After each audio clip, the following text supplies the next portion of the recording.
Salut și bine v-am regăsit la un nou video în care vom face o casă în 5-10 minute din perne și mai multe chestii.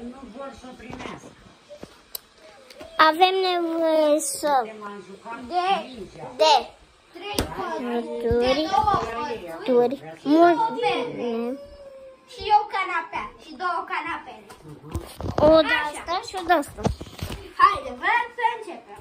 Nu trebuie neapărat din aceleași bucăți, dar puteți improviza. Da.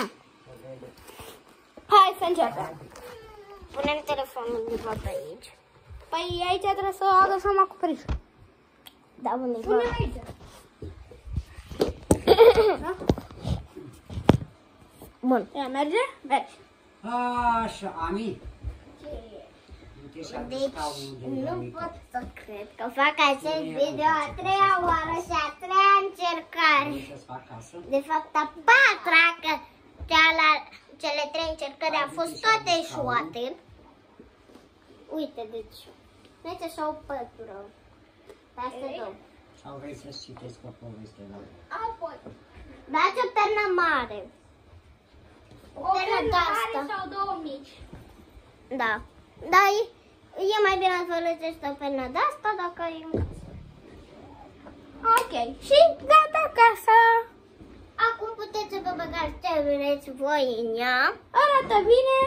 Da. Puteți sta ok. Da. Este cea mai bună casă. Vă facem și tur casei noastre. Bine. Aici este intrarea numărul 1. În frontul coridor. Trebuie să... Este conținutul. Dai perne? Bine, nu trebuie neapărat să aveți și o pisică. Da. O pisică nu trebuie să aveți neapărat. Și că nu e noapte. Podea. Am stat de podea. Ei, asta e noastră. Păi, ba nu. Păi, cu ce mai pun? Și cam, Noi am luat-o prima Asta dată. aveți și cam acesta. Da, podea. Lasă că aveți trei. Da, da, Teodor, Teodor, să se vadă tata pe tine, să știi. Te rog, nu fii. Vlad, ia-o pe aia de pe patul lui Ada. Ok. Nu că bunică că nu i-am dat-o. Păi ce crede că i-am dat-o? Nu i-am dat-o.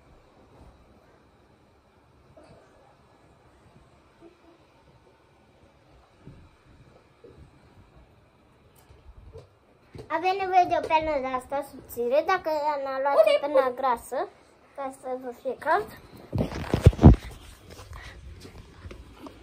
Ani, nu intra. Nu intră. Ok. După ce ați făcut asta, Trebuie să puneți podeaua. da. La urmă, dar nu cel mai neînsemnat lucru, podeaua. Vlad. Bun, deci podeaua. Aici este casa mai nereușită a vecinilor. Da. Hopa. Hai, Vlad, rândul tău să ții camera ca să o întindă. Bun. Ce frumos e ala. Arată și mai și. O viturație foarte pe cinste. Foarte scumpă. Dați like și subscribe. Și de ce nu? Să nu vă abonați. Gata, Ani, ți-am făcut că. Cu clopoțel și un share. Da, uite ce frumoasă. Și intrați și pe Rare Scribău și dați acolo un like, un subscribe, cu clopoțel, bineînțeles. Gata. Și nu uitați la share și la celălalt canal al meu. Nu uitați același lucru. Gata. Cum? Uitați, podea. Podea foarte reușită. Aveți aici tot ce vă trebuie. La data viitoare. Pa, pa!